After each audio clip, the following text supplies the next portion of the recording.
Welcome back, ladies and gentlemen. It is Ricecup here, and we're going to be talking a bit of a freestyle though about the Varlamore, the Final Dawn update coming out this month on the 23rd, and it's a big update. Just like the other parts of Varlamore releases, it's faceted, right?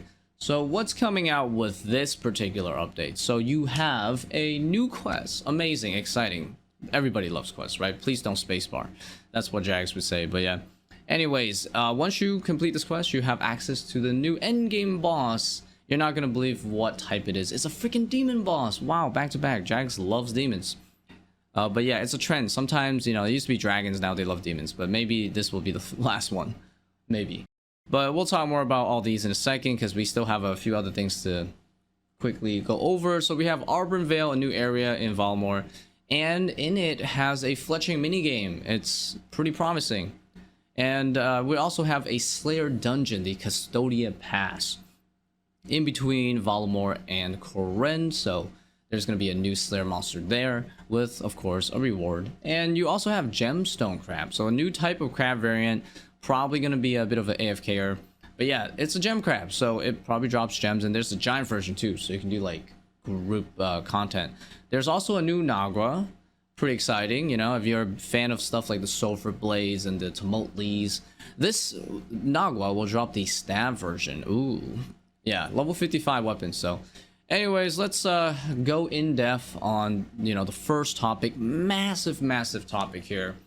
I'm not talking about the quest, but yes, the quest, if you do it, you get a new weapon that works kind of like a giant scimitar stats wise, but I think you're mostly going to use it for the special, because the special has increased accuracy and increased damage, 50% each on both of those. And if you land the hits, the target is going to get a burn damage, 10 damage over 24 seconds. And on top of that, it'll also burn enemies within each other, right? So you can also mob with the burn as well. It could be pretty interesting for like maybe mid-level Slayer, right? If you're going for a non-magic route with ancients. But yeah, it's nothing too crazy, but it could be fun, right, on a mid-level account. Anyways, back to the main thing here. We're gonna be talking about the boss. So it's the Dumamako Hildo. I probably said it wrong, but anyways, we're just gonna call it the Delve boss, because yeah, that sounds cool too, and it's easy to pronounce. But yeah, how does this boss work? As the name suggests, it kind of digs, right? And think about the Coliseum, right? You know how like every wave you do, it just gets harder, I guess, fight caves, infernos, right? It's one of those kind of bosses, right? Except, of course, there's something new to it. I think it's more similar to Coliseum, because you know how like Coliseum, every time you do a wave, you're granted a reward, right? So either you can risk it, you go to the next wave, or you can bank and leave, right? So the Doom boss is kind of like the same thing, right? You can, leave whenever if you survive and keep the rewards that you get. Or you can keep going, because if you keep going, of course, the better the chance at the big rewards, right? The new stuff coming out, the Treads, the Staff of Ayak, the new Confliction Gauntlet upgrade piece. The catch, though, is that unlike the Coliseum, where once you beat Soul, right, you have no choice but to leave, you actually don't have to leave. Once you reach the maximum floor of 8, you can actually just keep repeating floor 8 over and over again. Now, you don't get additional resources, but you will have, of course, the level 8 base drop rates for the uniques, right? So theoretically, if you're just that freaking good, you can just keep camping floor 8 non-stop and then leave whenever you feel like it. But of course, if you die, you lose everything that has been stockpiled up. So definitely high risk, high reward kind of deal. But yes, it's a demon boss, so if you're like, oh my god, what weapon are we gonna bring? Come on, guys, you already know. You have Demon Bane? Get some Demon Bane. Go kill some Torrented Demons, easy enough, right? I'm sure the Demon base will at least have a decent compatibility, right? It is a demon boss. But yeah, that's the nutshell of the Doom in terms of how it works.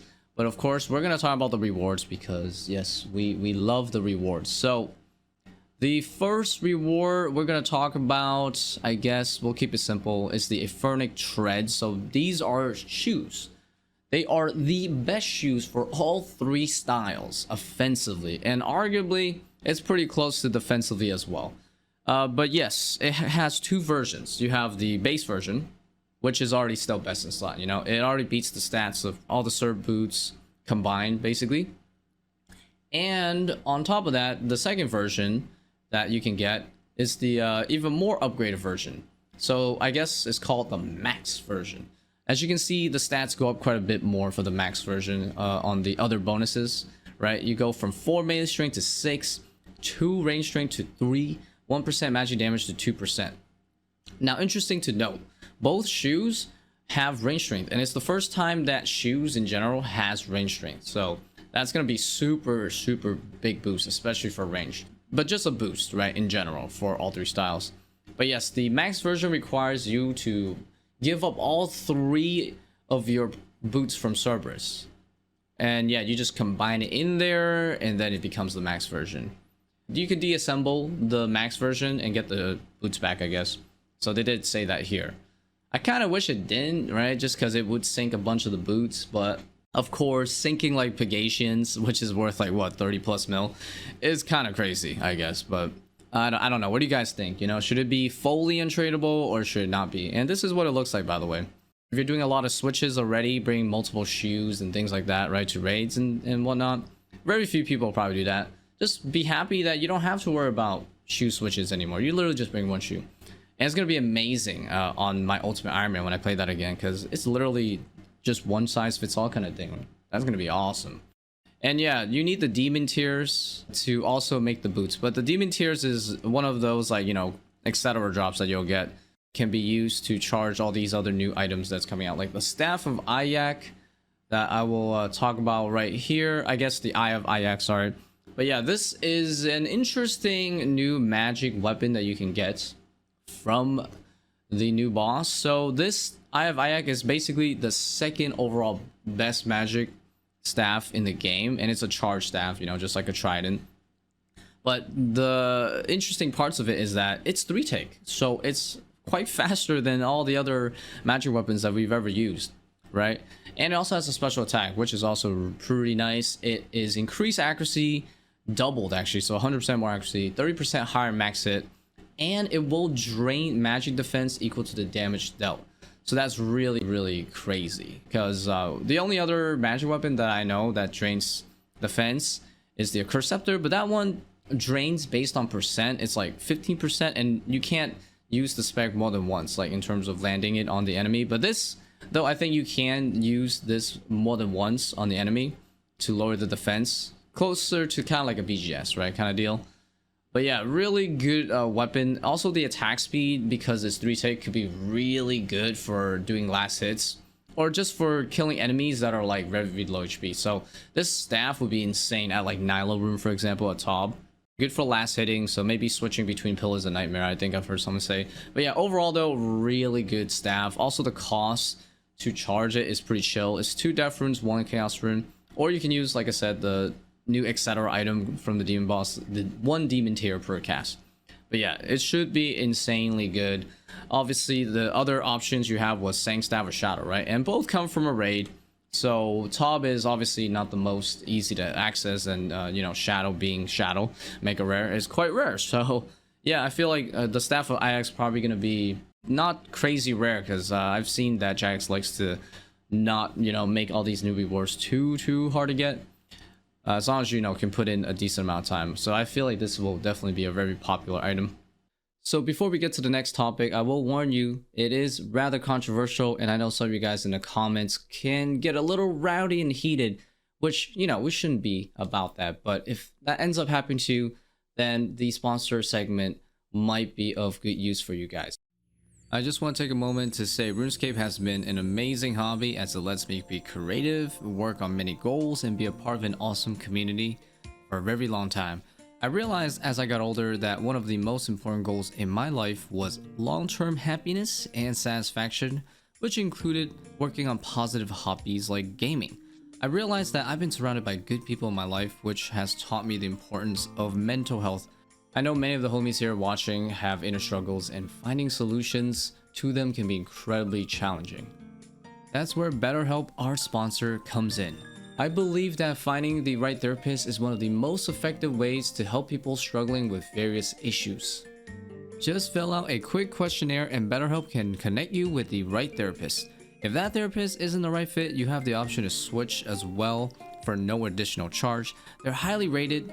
BetterHelp is on a mission to make finding therapists easier. You can even use my link in the description to get 10% off your first therapy session. Investing in your mental health is one of the most important things that you can ever do for yourself. So definitely give BetterHelp a try. And thank you guys so much for listening. And the last big reward from this place is going to be the Confliction Gauntlets. So the Confliction Gauntlets is going to be actually quite a big topic because this is where I guess Jagex kind of also mentioned that they are going to look into rebalancing the shadow somewhat, but I'll talk more about that in a second because we got to still, talk about the Confliction Gauntlets and what it does first, right? So Confliction Gauntlets is basically the direct upgrade of the Tormented Bracelet, right? BIS Magic Gauntlets into, another BIS Magic Gauntlets. But yeah, you effectively get a drop that you upgrade with the Tormented Bracelet. But the stats are as follows: 20 magic accuracy, 7% magic damage, so straight up upgrades. You'll definitely see some better max hits now with magic in general, especially Shadow, with these gauntlets.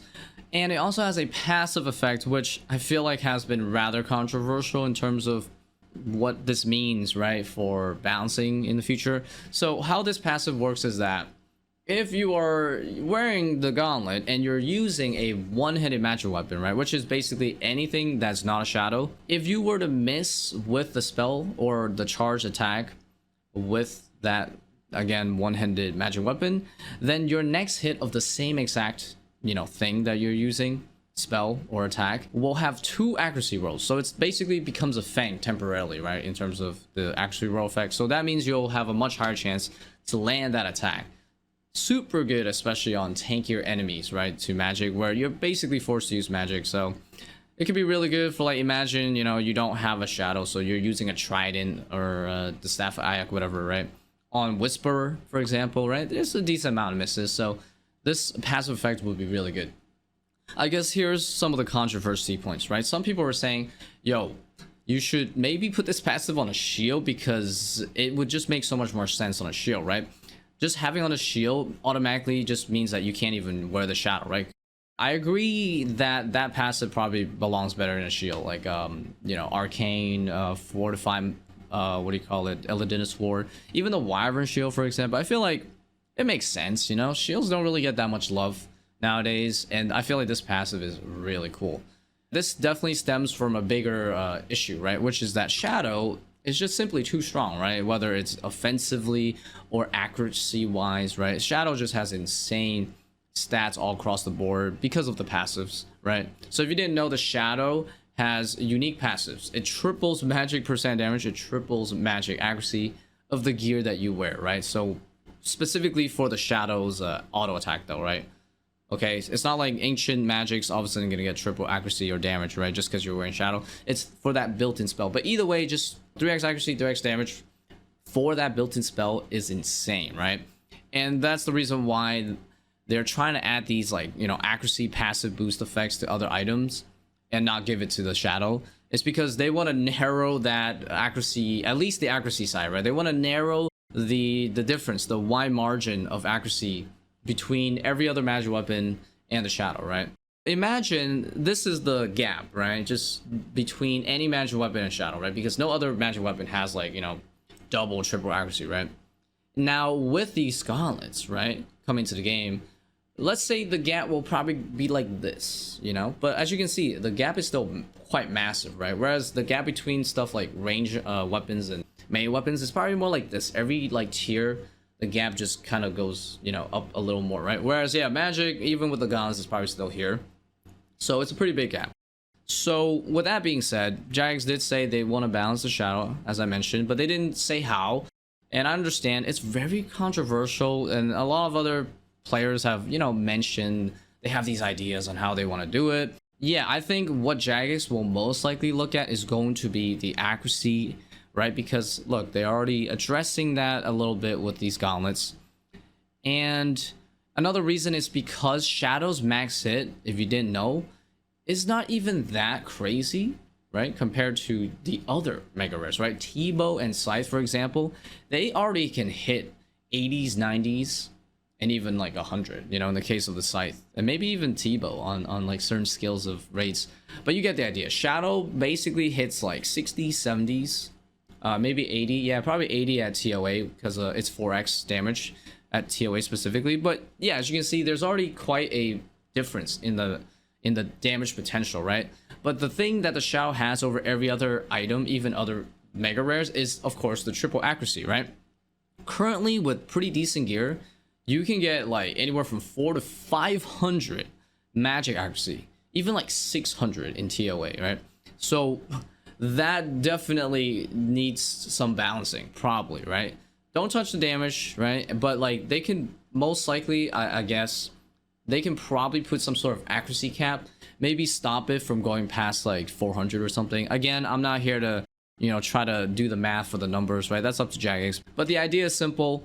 You can still keep the triple accuracy thing, but obviously cap it. Just like how the triple magic damage for the Shadow, it's already capped. The magic percent damage passive effect of the Shadow, it will triple it, but only up to 100%. Right now, we haven't reached that limit yet, that ceiling. I think it's probably, you know, in the 80% range, and then it is 100 in TOA already. But like eventually, it will reach that cap, and like additional magic percent is not going to affect it anymore, right? Probably anywhere from 300 to 400 is probably a good cap. It'll still make it like the overall best magic weapon in the game, right? But at the very least, the other magic weapons will, you know, have a much better chance at being more useful than a Shadow at other places. For example, they're already adding elemental weaknesses, right? And eventually they will add it to more endgame bosses or new endgame bosses. The elemental weaknesses boost accuracy too and damage, right, for elemental spells. But like the accuracy boost won't matter again if the Shadow is just gonna be so accurate that it just negates any sort of tankiness, right? So if you have a cap on the Shadow, then you'll give these elemental weaknesses a much better chance, right, at bringing other magic weapons more viability for endgame uses, right? So that's how I see it. But yeah, what do you guys think? Obviously put your ideas in there. But I think I covered everything, right, for these rewards. So we're gonna now talk about the Fletching Minigame, so in Auburn So the Fletching Minigame is apparently designed for people with at least 50 fletching, and the idea behind this Fletching Minigame is that you're going to be actively working on totems, and I guess it's just to appease like the nature, you know, the ants in the area, right? So there's multiple areas where you can make totems, and you basically want to make totems that match whatever's in the environment, right, animals wise, right? And on top of that, you want to make sure you maintain the totems to keep it there as long as possible, right, to get XP, I'm guessing. And on top of that, you can also carve or fletch, I guess, unstrung bows, crossbow stocks, shields, and then you can add it to your totem for additional XP, and then you're just going to be, yeah, continuously kind of moving around and keep doing that kind of idea, right? So very active, it seems. I guess we're just gonna get right into the rewards because yeah, the mini game is, I would say, pretty straightforward, at least concept wise. So some of these things down here is actually scrapped, so this version is going to be the most updated version, and we're going to be talking about the Fletching Knife next. So the Fletching Knife is arguably the most useful reward out of the entire minigame because you can actually save one take when doing fletching related activities that involves using the knife on like a fletching related item, right? So things like unstrung bows, shield stocks, arrow shafts, adult dart tips. Oh, by the way, they're gonna let you make them. And javelin shafts, battle staves, hunter spears, etc. Those will actually work with this knife to save one tick, and it will work as a regular knife for the most part. So this tick saving thing is not going to affect tick manipulating when you're mining. Let's say you're using the teak stock or whatever for mining or fishing. That's still going to be the same as it is now. So the tick saving, again, is only for when you're making actual fletching related items. So yeah, this is going to be nice. I guess it'll probably also benefit to use during this mini game too for the other rewards. So I'll probably get this first, I imagine. But yeah, it's pretty sick. And here's some of the rates that you will get with this knife. So as you can see, just saving one take is pretty massive here. They're expecting you to be able to get 157,000 experience fletching maple longbows with maple logs, for example, and you can even get up to 196,000 making shields. That's actually insane. So fletching with logs is going to be actually quite nice. A nice way to train fletching, even better than now. I feel like most people, a lot of people, right, rather just make darts and things like that, right, or bolts, because yeah, it's kind of like the meta. But I feel like this will shift a bit. You know, I think more people definitely try this out as well once the fletching knife update hits.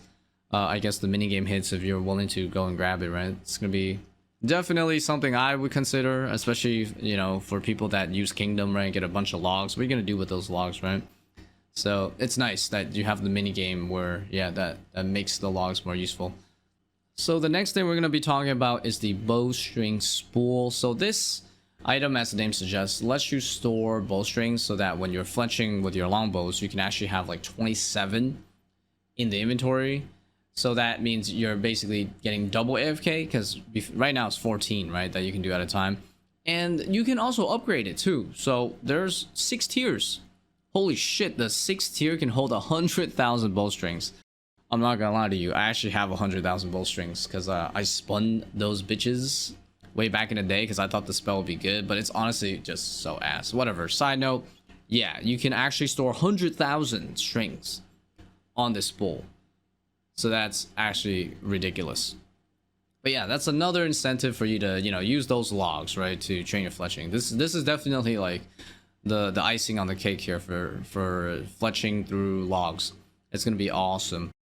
Another reward you can get is the amp branches. So the branches can be used for quite a few things, but the biggest thing is the ability to let you use them to make atoll darts. So currently you can only get them by doing the moons minigame, but I feel like a lot of people don't want to go back, right, once they get their clip set or finish Perilous Moons. So what happens if you run out of those darts? Well, I guess you go back to Perilous Moons, but with this, you know, new update, you can actually have another option, right, to make the darts. So that's pretty nice. You can make 10 at a time at 83 fletching. It's a bit on the, you know, hefty requirement side, but yeah, with all these new extra rewards though, right, you're gonna be trained fletching even more chill, more AFK, and good rates.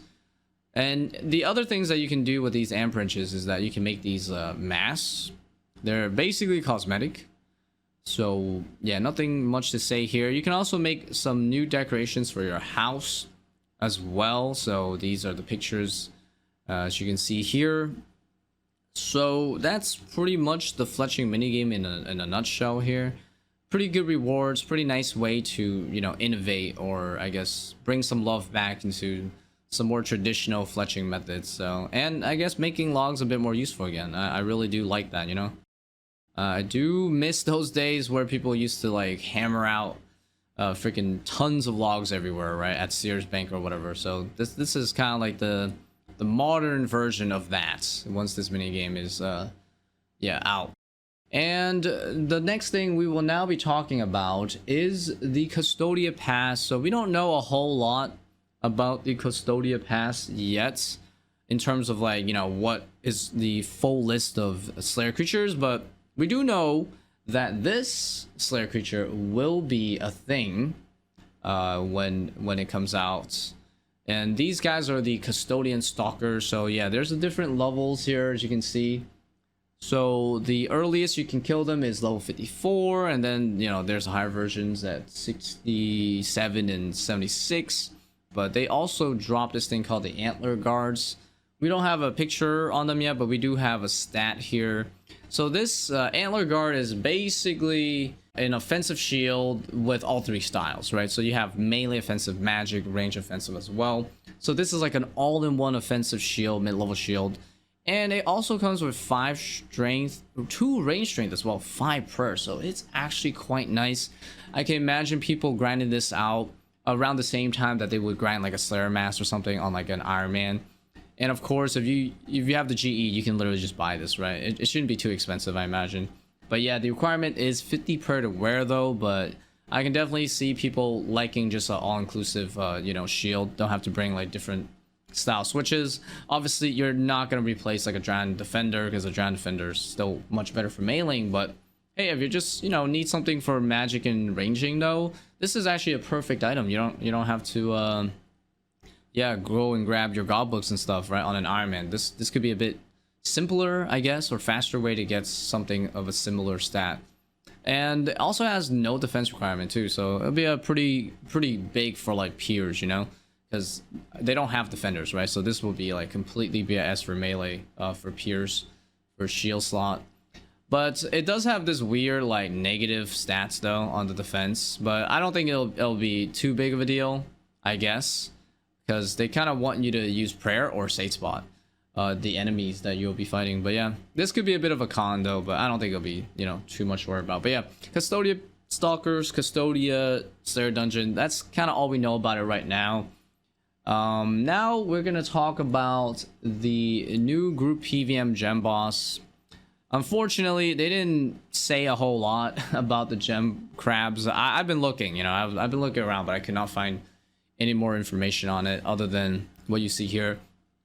But my guess is that it will be mostly AFK, right, just like all the other crabs. And because it's a gem crab, you'll definitely get gem drops, right, while you're killing these crabs. So that might be less AFK because you're actually picking things up.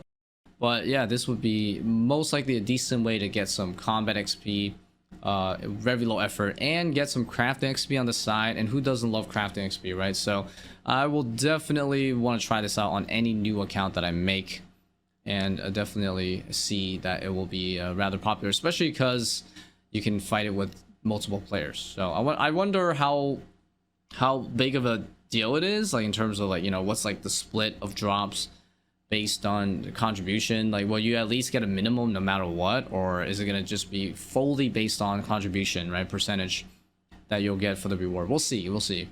There seems to be a point where it says you'll follow a trail of small crabs to find the gemstone crab, so there might be a little bit of a non-AFK element there where you have to look for it if it dies, right, and then it respawns again.